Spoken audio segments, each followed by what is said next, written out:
Breaking news में बड़ी खबर सामने आ रही है। बिहार विधानसभा चुनाव से पहले वोटर लिस्ट में सुधार की बात की गई थी इलेक्शन कमीशन द्वारा, और अब उसको लेकर विपक्षी खेमे में खलबली मची हुई है, जिसमें कई तरीके की प्रतिक्रियाएं जो हैं सामने आ रही है। सवाल ये उठ रहा है कि आखिर विपक्षी खेमा डरा हुआ क्यों है। इस मामले में तमाम जानकारियों के लिए मेरे साथ मेरे सहयोगी नवेंदु मौजूद हैं, जो हमें बताएंगे कि आखिर विपक्षी खेमे में इस तरीके की खलबली क्यों मची हुई है। देखिए, वोटर लिस्ट में सुधार की बात पहली बार इलेक्शन कमीशन ने नहीं की है। जब से देश में वोटिंग प्रक्रिया शुरू हुई है आज़ादी के बाद से, तब से कई बार ऐसा हो चुका है और ये संविधान के तहत हो रहा है। संविधान में 324A के तहत जो नियम बनाए गए हैं, उसी के तहत चुनाव आयोग ने ये फैसला लिया है कि वोटर लिस्ट का रिवीजन होगा, उसमें सुधार किया जाएगा, अपडेट किया जाएगा। और बिहार विधानसभा चुनाव से पहले ये फैसला बहुत स्मार्टली लिया गया है, जिसके बाद विपक्षी नेता बहुत ज़्यादा परेशान हैं, खासकर बिहार के विपक्षी नेता, क्योंकि चुनाव सिर पर है और अगर वोटर लिस्ट में सुधार होता है तो बड़ी संख्या में फर्जीवाड़े सामने आएंगे।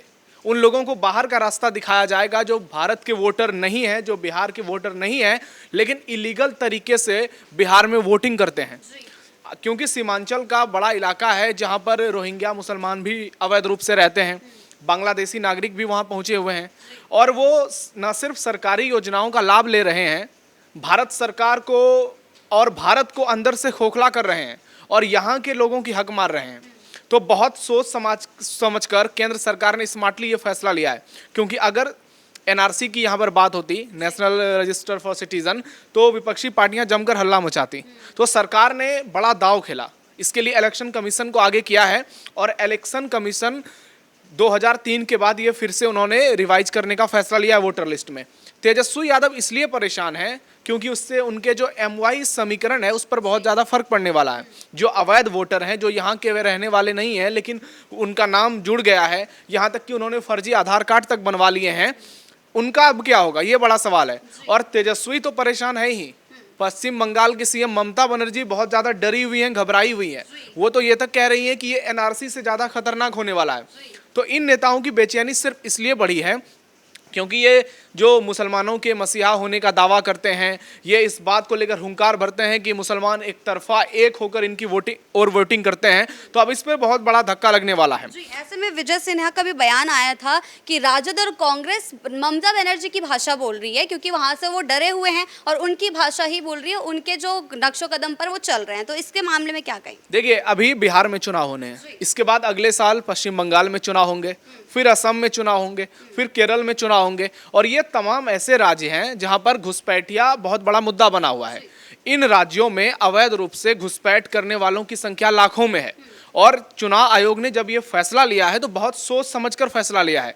आज हमारे देश के जो सीमावर्ती इलाके हैं, कई ऐसे जिले हैं, वहाँ से हिंदुओं को भागना पड़ गया है क्योंकि वहाँ पर जो अवैध घुसपैठिए हैं उनका कब्जा हो गया है, उनका बोलबाला है और उनसे निपटने का एकमात्र तरीका है NRC।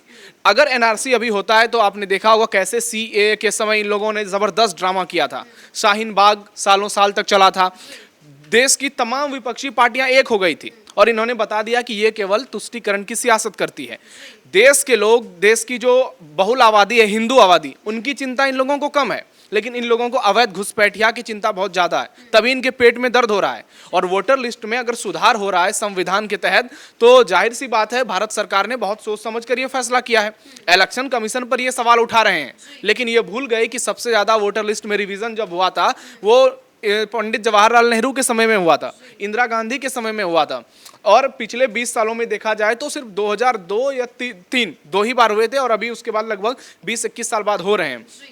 तो इनका जो आरोप है वो फर्जी आरोप है, बेबुनियाद आरोप है, उस आरोप में कोई दम नहीं है क्योंकि इनकी जातिगत सियासत की, इनकी जो ये कहते हैं खुद को सेकुलर, वो अब बहुत बड़ा इनका पोल खुलने वाला है। ये कहीं के रहने वाले नहीं हैं और ममता बनर्जी पश्चिम बंगाल में वहाँ की क्या स्थिति है ये हर किसी को मालूम है।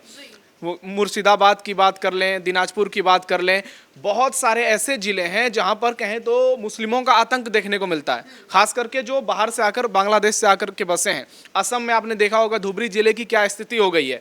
हिमंता विश्व शर्मा को लगातार दौरे करने पड़ रहे हैं वहाँ पर और यहाँ तक कि उन्होंने इस बार एक कानून के तहत जो बॉर्डर पर हिंदू हैं उनको हथियार भी बांटने का काम किया है। वो संविधान के तहत, वो भी नियम कानून के तहत ही हुआ है, उनकी सुरक्षा के लिए। इस सबकी सिर्फ एक वजह है, और वो वजह है कि जो अवैध रूप से घुसपैठिए आए हैं वो भारत के नागरिकों को परेशान कर रहे हैं। वो विपक्षी पार्टियों के वोट बैंक तो बन गए हैं, लेकिन उनकी वजह से देश के आम लोगों को दिक्कत हो रही है, और इनके वोटर हैं इसलिए इनके पेट में दर्द होता है, क्योंकि अगर वोटर लिस्ट में रिवीजन होगा तो उनका नाम कटेगा। लेकिन चुनाव आयोग ने सभी को मौका दिया है, एक नहीं 3-3 मौका दिया है, क्योंकि जो बीएलओ हैं वो सबके घर पर जाएंगे, एक एक करके इंडिविजुअली फॉर्म भरवाएंगे, फिर पता चलेगा कि भारत का ओरिजिनल वोटर कौन है। और एक बार नहीं 3 बार इस प्रक्रिया को करने के लिए बीएलओ हर घर में जाएंगे। इसके बाद भी जो लोग ऑनलाइन एप्लीकेशन डालना चाहते हैं वो ऑनलाइन आवेदन भी कर सकते हैं। 25 जुलाई तक की तारीख निर्धारित की गई है बिहार चुनाव को ध्यान में रखते हुए। अगर तब तक भी किसी का नाम वोटर लिस्ट में ऐड नहीं होता है तो आप फिर से उसको चुनौती दे सकते हैं, और 1 सितंबर तक के लिए उनके लिए समय सीमा तय की गई है कि आप चुनौती दीजिए, आप साबित करिए। अगर 2003 से पहले आपके पिताजी यहाँ के वोटर रहे हैं तो आपको सीधे तौर पर मान लिया जाएगा कि आप यहीं के वोटर हैं। लेकिन जिनका यहाँ से कोई लेना देना नहीं है, जिनका यहाँ से कोई संबंध ही नहीं है, कई लोगों ने तो फर्जी आधार कार्ड भी बनवा लिए हैं बड़े पैमाने पर।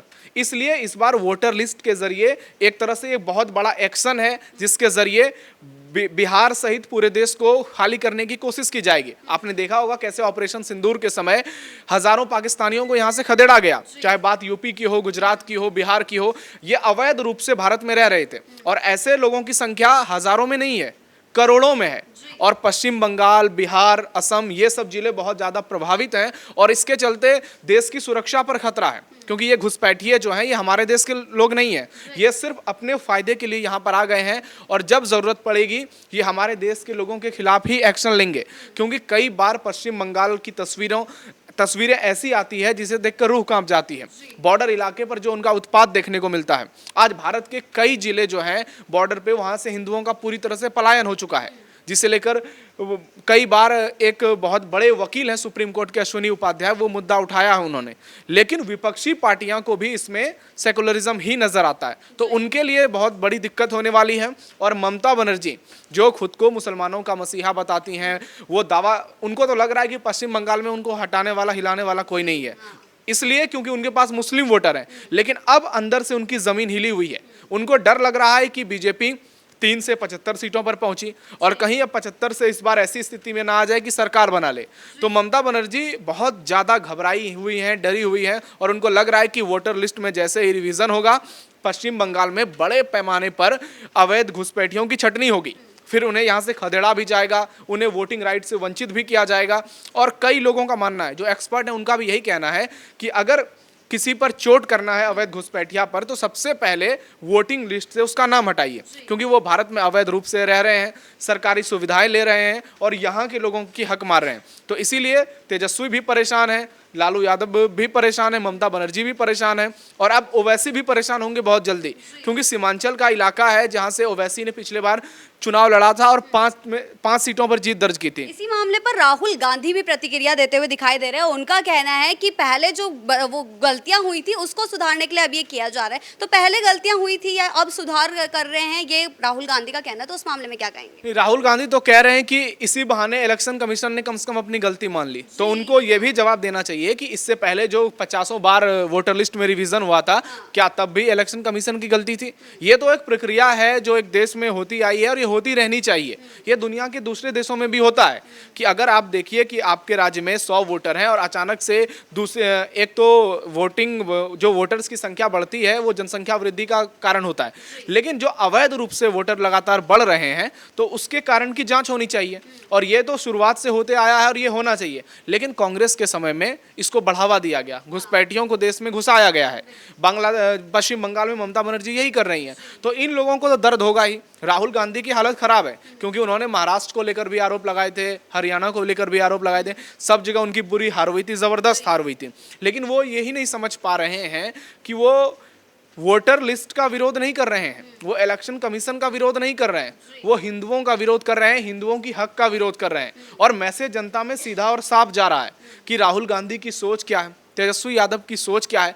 और बिहार में अब तो ओवैसी कह रहे हैं कि वो महागठबंधन से गठबंधन करने के लिए तैयार हैं।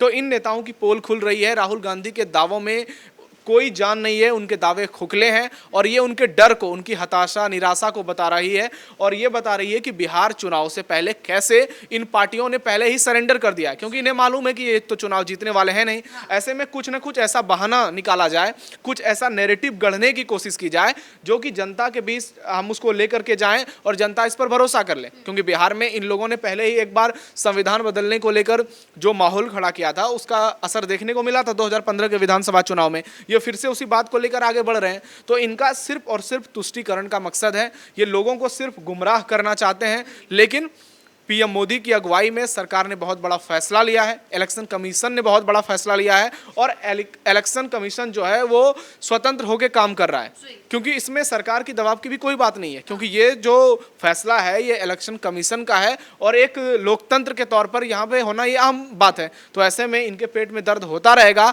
और तब तक दर्द होता रहेगा जब तक कि इलेक्शन कमीशन इस फैसले को पूरी तरह से लागू न कर देगा। जी, बहुत बहुत शुक्रिया आपका इन तमाम जानकारियों के लिए। तो जैसा कि आपने देखा, विपक्षी खेमे में इस मुद्दे को लेकर जो है तरह तरह की प्रतिक्रियाएं सामने आ रही है, डर जो है पैदा हो रखा है और आगे चलकर भी उनको ये डर सता रहा है कि कहीं इस मामले में उनकी पोल ना खुल जाए। अगर वोटिंग लिस्ट में सुधार होते हैं तो उनकी कहीं आगे चलकर पोल ना खुल जाए और आगे चलकर भी इस मामले में क्या क्या प्रतिक्रियाएं आती हैं उस पर हमारी जो नजरें हैं बनी रहेगी। कैमरा पर्सन कुणाल के साथ मैं शिवानी रतूड़ी, कैपिटल टीवी बिहार।